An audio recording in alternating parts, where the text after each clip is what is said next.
সুপ্রিয় দর্শক বন্ধুরা, যে কোনো মঙ্গলবার দিন আপনি যদি এই গাছের মূল বা শিকড় যদি ধারণ করতে পারেন, তাহলে দীর্ঘদিন ধরে আটকে থাকা কাজ যেমন আপনার জীবনে পূর্ণ হয়ে যাবে, ঠিক তেমনি আপনার জীবনে সাফল্য থাকবে অনিবার্য এবং অর্থ আসতে বাধ্য। হ্যাঁ বন্ধুরা, আপনারা একেবারে ঠিকই শুনেছেন।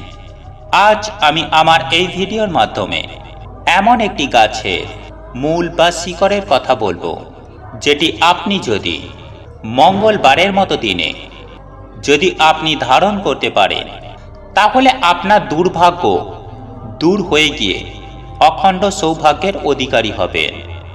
হ্যাঁ বন্ধুরা, যদি আপনার কোনো কাজে সফলতা না থাকে, যদি বারংবার বাধার মুখে সম্মুখীন হতে হয়, তাহলে এই গাছের মূল ধারণ করার ফলে আপনারা হনুমানজির আশীর্বাদে আপনারা সেই বাধা ও সংকট থেকে আপনারা মুক্তি পাবেন এবং আপনারই জীবনে সফলতা থাকবে সুনিশ্চিত।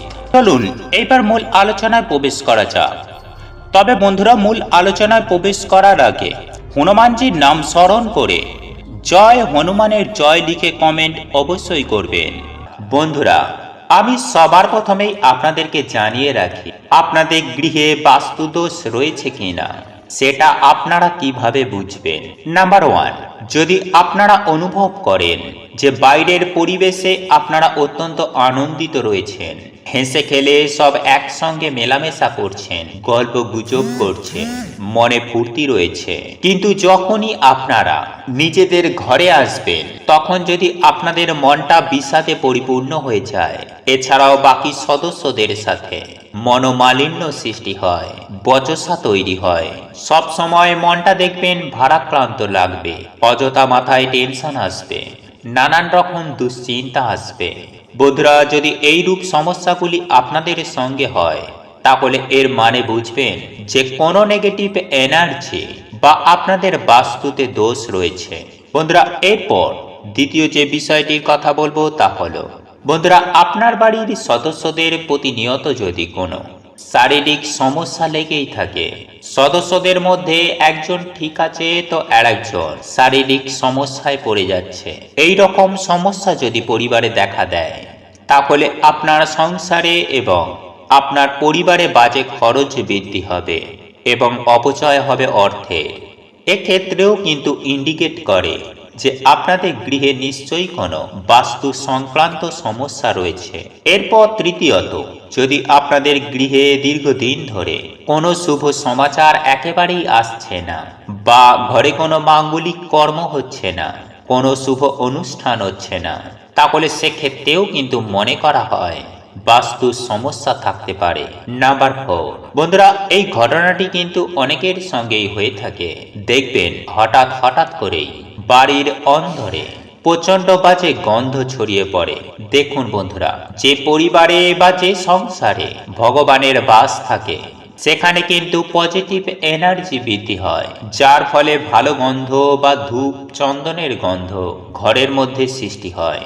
কিন্তু অপর দিকে পজিটিভ এনার্জির থেকে নেগেটিভ এনার্জি আপনার পরিবারে বেশি পরিমাণে প্রভাব বিস্তার করে, তাহলে কিন্তু এইরূপ বাজে গন্ধ বা দুর্গন্ধ হঠাৎ করে বাড়ির ভেতরে অনুভব করা যায়। বন্ধুরা, যদি এমনটি হয়ে থাকে, তাহলে এমনটিও কিন্তু বাস্তুদোষের কারণেই হয় বলে শাস্ত্রে মনে করা হয়। এর অর্থ হলো আপনাদের গৃহে নেগেটিভ এনার্জি রয়েছে, যার ফলস্বরূপ এই রকম সমস্যা কিন্তু আপনাদের আসতে পারে। বন্ধুরা, এই সকল সমস্যার ক্ষেত্রে বাস্তুদোষ প্রতিকার করা উচিত এবং গৃহে হোম যজ্ঞ করা উচিত।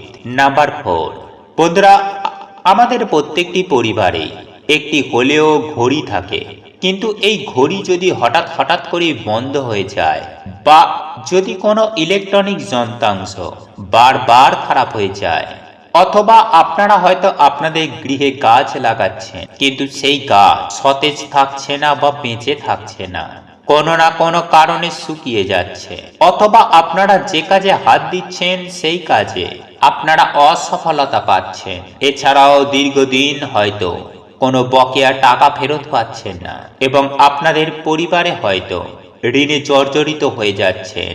আপনারা অর্থ ইনকামের জন্য মরিয়া হয়ে পড়েছেন, কিন্তু তবুও যথার্থ ইনকাম করতে পারছেন না, ব্যয় বেশি হচ্ছে। সে কারণে মানসিক দুশ্চিন্তা এবং শারীরিকভাবে ক্লান্ত হয়ে পড়া এই সকল বিষয় কিন্তু ডিটেক্ট করে যে নিশ্চয়ই কোনো গৃহে কোনো সমস্যা রয়েছে। হ্যাঁ বন্ধুরা, এগুলি বাস্তু দোষের কারণেও হয়। বন্ধুরা, এছাড়াও আরো অনেক কারণ রয়েছে, যে কারণগুলো একটি ভিডিওর মাধ্যমে কখনোই আপনাদের কাছে তুলে ধরা সম্ভব নয়, কারণ ভিডিওটি অনেকটাই বড় হয়ে যাবে। কিন্তু যেগুলো খুবই স্বাভাবিকভাবে মানুষের জীবনে হয়ে থাকে, যেগুলো আমরা খুব সচরাচর অনুভব করি, সেই কয়েকটি পয়েন্ট আপনাদের সামনে আমি তুলে ধরলাম। আর এই সকল সমস্যাগুলি কিন্তু প্রত্যেকটি বাস্তুর সঙ্গে সম্পর্কিত। বন্ধুরা, বাস্তু ঠিক না থাকলে আপনারা যতই চেষ্টা করুন না কেন, আপনাদের কিন্তু খুব একটা ভালো কিছু ফল হবে না। হ্যাঁ বন্ধুরা, জীবনে সফলতা পাবেন না। তাই এই সমস্যাগুলি যদি আপনারা অনুভব করেন, তাহলে সুনিশ্চিত হয়ে যান যে আপনাদের বাস্তুতে কোনো না কোনো সমস্যা রয়েছে বা বাস্তু দোষ রয়েছে। যাই হোক বন্ধুরা, এরপর আমি আপনাদেরকে জানিয়ে দেব যে এই সকল সমস্যা থেকে কিভাবে আপনারা মুক্তি পাবেন, এবং এই সকল সমস্যাগুলি যদি আপনারা অনুভব করে থাকেন, তাহলে আপনাদের কি করণীয়। বন্ধুরা, আমি সবার প্রথমেই যে বিষয়টি আপনাদেরকে বলবো, আর তা হলো প্রতি মঙ্গলবার সকালে ঘুম থেকে উঠে ঘর মোছার জলে সামান্য সামুদ্রিক লবণ দিয়ে ভালো করে ঘর দুয়ার পরিষ্কার পরিচ্ছন্ন করে নেবেন। এরপরে বাসি কাজ সারার পরে আপনারা স্নান করে শুদ্ধ বস্ত্র পরিধান করে, এরপর স্নানের জলে কালো তিল মিশিয়ে স্নান করে শুদ্ধ বস্ত্র পরিধান করবেন। এবং আপনাদের পক্ষে যদি সম্ভব হয়, তাহলে মঙ্গলবার দিন লাল বস্ত্র পরিধান করার চেষ্টা করবেন। এবং ভুল করেও আপনারা মঙ্গলবার দিন কালো বস্ত্র অঙ্গে দেবেন না বা পরিধান করবেন না। এর ফলে নেগেটিভ এনার্জি আপনাদেরকে চতুর্দিক থেকে ঘিরে ধরবে। তাই বন্ধুরা, মঙ্গলবার দিন আপনারা যে কোনো লাল বস্ত্র পরিধান করবেন। এরপর আপনারা আপনাদের ঠাকুর ঘরের দক্ষিণ দিকে মুখ করে 11 বার অথবা 108 বার হনুমানজির নাম স্মরণ করবেন। জয় বজরংবলী, জয় বজরংবলী, জয় বজরংবলী। এইভাবে 11 বার অথবা 108 বার হনুমানজির নাম নিয়ে আপনারা পুজো আরাধনা শুরু করবেন।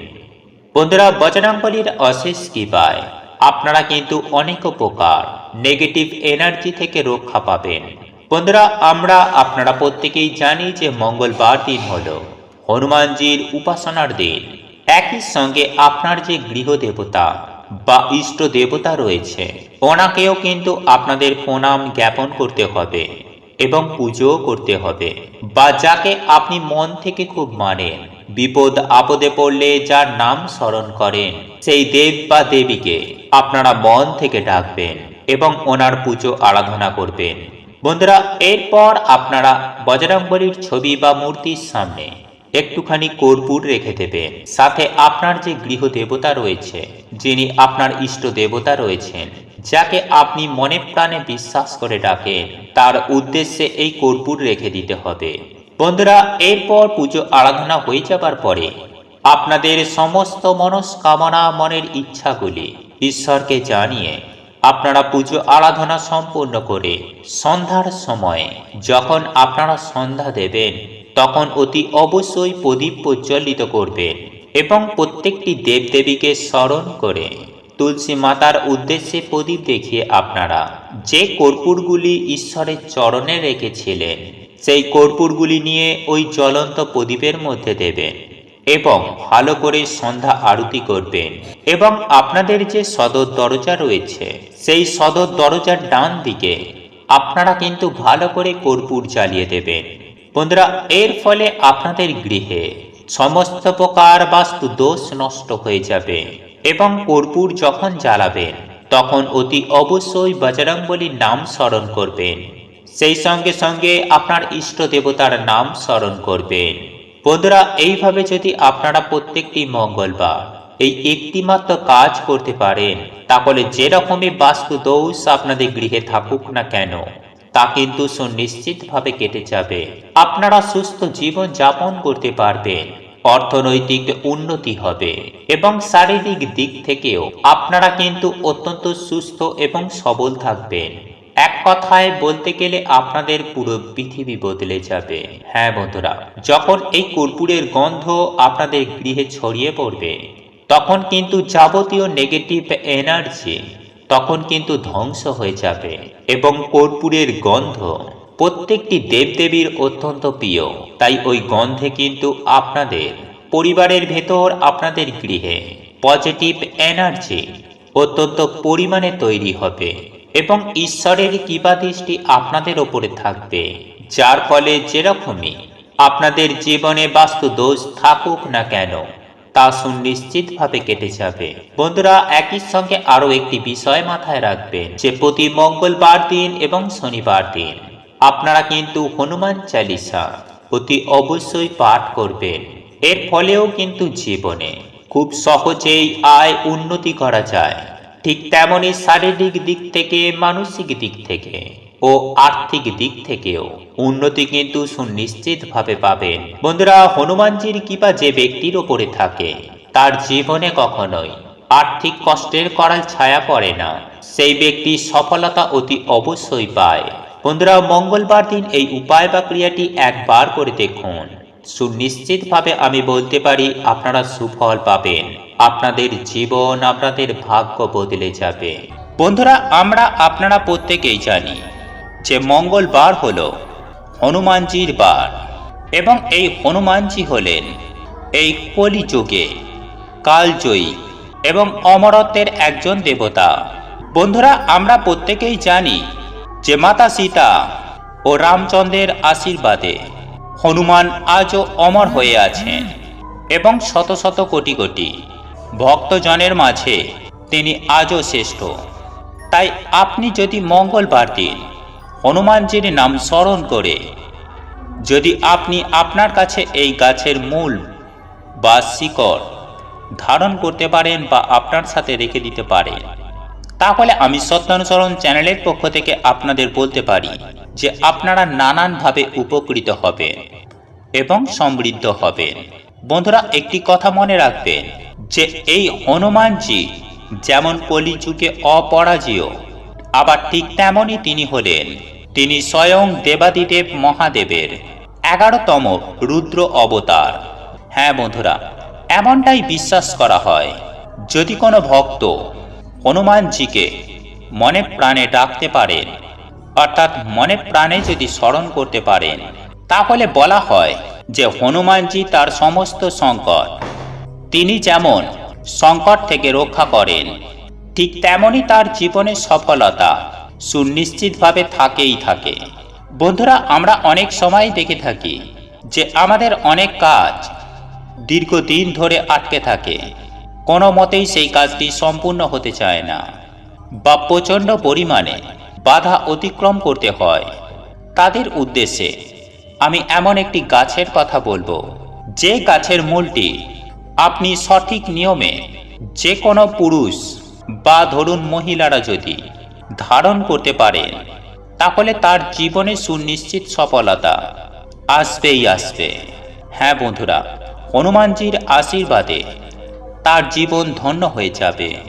আর আমি সবার প্রথমেই বলি যে আপনাদের কোন গাছের মূল বা শিকড়টির কথা বলবো। বন্ধুরা, আপনারা নিশ্চয়ই শ্বেত অপরাজিতা গাছের নাম শুনেছেন, আর এই শ্বেত অপরাজিতা গাছের মূল আপনাকে ধারণ করতে হবে। আর শুধুমাত্র এই শ্বেত অপরাজিতা গাছের মূল ধারণ করলেই হবে না, আপনাদের কিন্তু সঠিক নিয়মে ধারণ করতে হবে।